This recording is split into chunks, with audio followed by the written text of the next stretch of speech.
Hey everybody, this is my thoughts on Middle-earth: Shadow of War. This is the sequel to Middle-earth: Shadow of Mordor, developed by Monolith Productions and published by Warner Bros. Interactive Entertainment, and released for PC, Xbox One, and PlayStation 4 in October of last year to a generally pretty positive reception. Although it did certainly get quite a lot of backlash for the pretty much excessive microtransactions that were in it, to where you could basically pay to win when you were going into the online stuff, because of the microtransactions giving you really powerful orcs and such. But they did eventually remove the microtransactions, and now if you decide to go into the game, then it's purely on a gameplay basis. There are no microtransactions in the game of any kind, although it does have a few DLCs available for purchase, but those are actually substantial content and not just cosmetic items or something along those lines. So it's something that I'm more willing to overlook instead of what you saw with the microtransactions in this, which were just frankly egregious. Anyway, you're probably wondering why this is an MTO rather than a full review, considering I did do a full review of Middle-earth: Shadow of Mordor.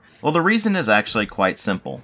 I played 2 hours of this game and was so bored that I could not force myself to continue. It at least took a few hours of Shadow of Mordor to get to that point, but I still managed to force myself through it, even though the end result was really not very good. And Shadow of War starts off even worse than Shadow of Mordor in terms of the writing, and the gameplay is almost exactly the same. Mechanically, everything you can do in Shadow of Mordor, you can do in Shadow of War. You still got the bow that slows down time, you still got the extremely basic Arkham-style combat system where you just mash X until things fall over, occasionally pressing Y to counter an incoming attack, or pressing B to stun an opponent in order to just wail on them for a while with impunity. And if you can't interrupt an attack by hitting the opponent beforehand, or you can't counter it with the Y button, then you can just jump around and dodge with the A button, and it's all literally exactly the same system that you saw in Shadow of Mordor, except this time you can whack enemies that are already on the ground. Which is of course important because now you can just avoid the finisher animations when the enemy is on the ground stunned entirely, because the enemy can attack you during those and interrupt them, which in turn lets that enemy just get right back up and go back into the fight. So now you can just keep whacking things until they fall over. Which is of course what you were doing anyway, and anybody who tells you otherwise is probably also the kind of person who claims that this kind of combat system requires skill when it clearly does not. Aside from the very slight tweaks to the extremely boring Shadow of Mordor combat system, you've got the same exact movement system you had in the previous game, where you can move along tight ropes and climb buildings in the same way you can in Assassin's Creed. Speaking of Assassin's Creed, it's got towers that you scale in order to reveal things in the nearby environment, and they also act as fast travel points in this once you activate them. It of course has collectibles for you to find. It has some degree of side activities where you can go and complete side missions in order to get access to specific loot, which of course leads me into one of the new things for Shadow of War, which is the loot system.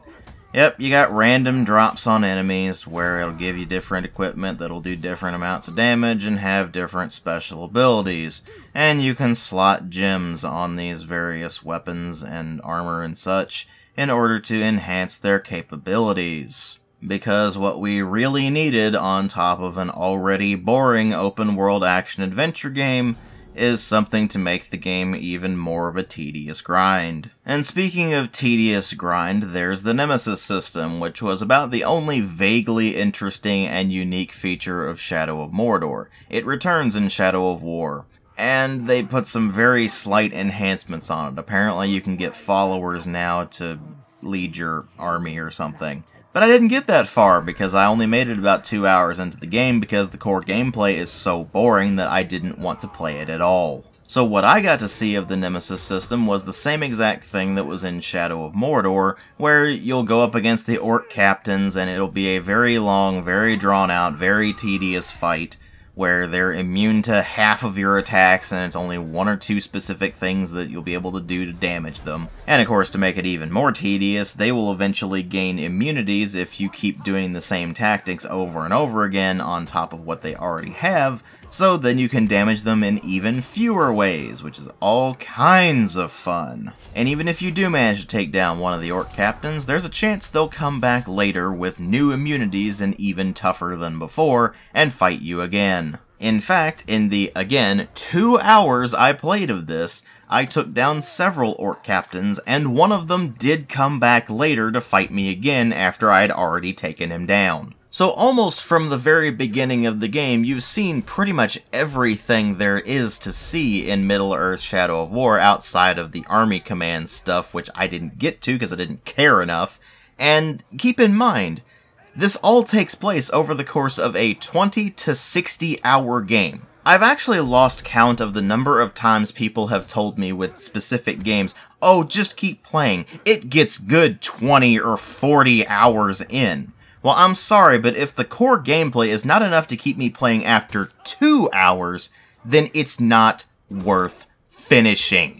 Now, of course, with certain genres, I'm willing to give them a bit more time, usually not more than about 5 or 6 hours, though, and that's in the case of something like, say, a role-playing game, where it just takes you a while to really get used to the mechanics, get used to the progression, and see how things are moving. But Shadow of War is not a role-playing game, even though I have seen some people claim it is, probably because of the loot system they introduced. Otherwise, it's mechanically exactly the same as Shadow of Mordor, and Shadow of Mordor was certainly not a role-playing game. It's a hack-and-slash action-adventure, and so is Shadow of War. They should be interesting within the first couple of hours of gameplay. If they're not, then they're probably not worth finishing. But oddly enough, while the gameplay was certainly a deal breaker, it wasn't the main deal breaker for this particular game, because as bad as the gameplay was, and as bored as I was with it, the writing was what ultimately killed it for me, because the writing in this game is absolutely terrible. Within the first 2 hours of the game, I was subjected to the forging of a new ring of power, because apparently that's the only thing that can combat Sauron, and it immediately getting lost to Shelob, who turned herself from a giant spider into a voluptuous woman for reasons? I honestly have no idea. And actually, that was the precise moment that I stopped giving a single solitary crap about the story, because after that, it just became Talion and the quest for the Palantir, and I just really couldn't be bothered to care at all for that. So I just gave up on the story entirely, looked up a brief summary, and found out it gets worse and worse than that, which left me feeling pretty justified that there was no reason for me to keep playing the game, and that I was probably better off stopping where I did, lest I make myself miserable by continuing to force myself through the game and be constantly subjected to Monolith taking a chainsaw to the Tolkien lore. So the big takeaways for Shadow of War are this. If you are already a fan of Middle-earth Shadow of Mordor, this is basically more of the same with some very slight tweaks, and you'll probably enjoy it.